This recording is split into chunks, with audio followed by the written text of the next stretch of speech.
C'est la France. La France a dégagé un point, un trait. N'était Francis Jalaki Folo, ni ne m'intègre ni si malaba Djougouma.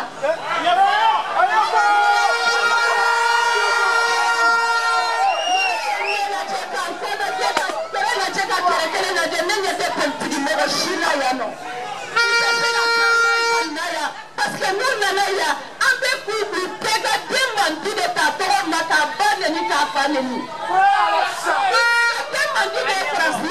Ne tɔgɔ ye Madame Wadije Fune Kulubali. Ne ye jeune min wulilen no ka jɔ faso ko la, ne y'o mɔgɔ dɔ ye. Mais bi wuli ka jɔ mouvement kelen ma a kɛ.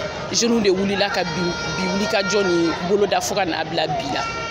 An bi o de hukumu kɔnɔna na yan nɔ. An ka wuli ka jɔ yan, an m'a daminɛ bi, an y'a daminɛ a bi san caman bɔ depuis don min MINUSMA y'a ka minɛn cɛ ka na dɛ ka Mali kɔnɔna yan, an y'an ka wuli ka jɔw kɛ. An tun ye maliyɛnw an tɛgɛ ɲɛsi yɔrɔ min tile bɔra a la, o ye jumɛn ye? MINUSMA nakun tɛ fosi ye Faransi ka intérêt kɔ Mali sol kan. Tile bɔra o tiɲɛ ka bi, o tiɲɛ bangela. Kɛlɛ bɔra nord la ka na bila centre la. U ye kɛlɛ déplacer ka na bila centre la kun kelen de kama.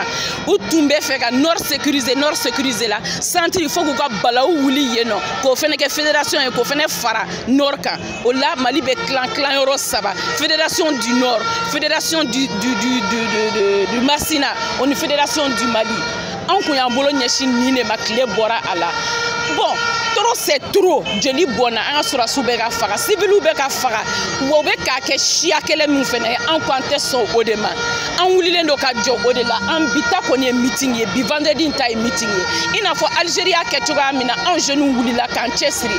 Anw tɛ don so fo Mali k'a ka yɛrɛma hɔrɔnya sɔrɔ. Parce que ne ma da la ko Mali ka indépendance b'a bolo, Mali ka indépendance t'a bolo. Sabula n'a fɔra ni bin kɛn bɛ jamana kan fo bi fan bi yɔrɔ min na, Malienw dɛsɛlen don ka wuli ka kuma. Autorité kɔni tɛ, a bɛ komi jamana yɛrɛ kɔnɔna na marabaga tɛ an bolo.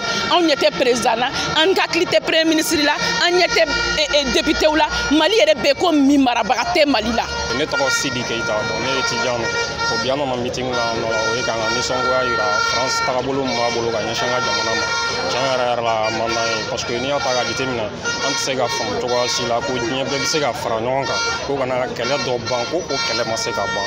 Donc an tɛ se k'o faamu. Fagali min bɛ nord la yen, an t'a da cɛ kun, an t'a da muso kun, an b'a da France de kun. Est ce que vous voyez? O kɔni o y'an hakilina ye, et puis o de don fana. Et puis Mali dɔrɔn tɛ, n'i y'a ta k'a jateminɛ, France yɔrɔ o yɔrɔ mara ka tɛmɛ, i bɛ taa sɔrɔ kɛlɛ de b'a bɛɛ kɔnɔ. Donc i bɛ taa sɔrɔ dɔw bɛ siya kelen la wuli yɔrɔ dɔw la, i bɛ taa sɔrɔ u bɛ rébellion na wuli yɔrɔ dɔw la. Juste u ka politique tɛ dɔwɛrɛ ye k'anw bila ɲɔgɔn na walasi c'est-à-dire u bɛ se ka fɛrɛ ma cogoya mun na, k'an mara cogoya mun na, k'an bolo d'an kɔ, u mago bɛ mun na ka na taa an ka jamana kɔnɔ. Depuis des années et des années, rien n'est essayé. Souffre, les Polonais se déguisent en Dogon et ils partent tuer le peuple. Souffre, ils se déguisent en Peul et ils partent tuer un Dogon. Le lendemain, la zizanie est claire alors.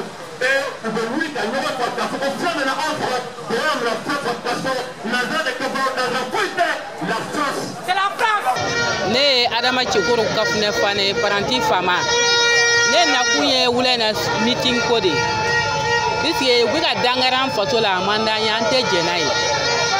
Kɛlɛ in ju yɛrɛ bɔra maliyɛnw de la. Puisque maliyɛnw banna ɲɔgɔn ye de. Ni ko pɛrɛnna dɔrɔn basa bɛ don a la. Mali kɔnɔ yan nɔ, an wolola an tun tɛ kɛlɛ dɔn, an tɛ yɛrɛ kɛlɛ dɔn. Maliyɛnw bɛ jamana wɛrɛ de kɛlɛ, ni jamana wɛrɛ nana k'a bɛ bin Mali kan, maliyɛnw bɛ jɛ k'o de kɛlɛ. Mais ka Mali kɛ jamana yɛrɛ kɛlɛ ye, ko filaw ni dɔgɔnɔw, e donna fila du jumɛn in kɔnɔ ko dɔgɔnɔmuso m'o filadenw wolo ye. I donna dɔgɔnɔ du jumɛn in kɔnɔ ko filamuso denw t'olu ye.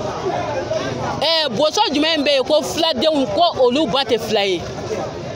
Kalabanciya ni nkalontigɛ an bɔr'u kalama, mais a janfanciya ju b'an ka Mali mɔgɔ damadɔw de la.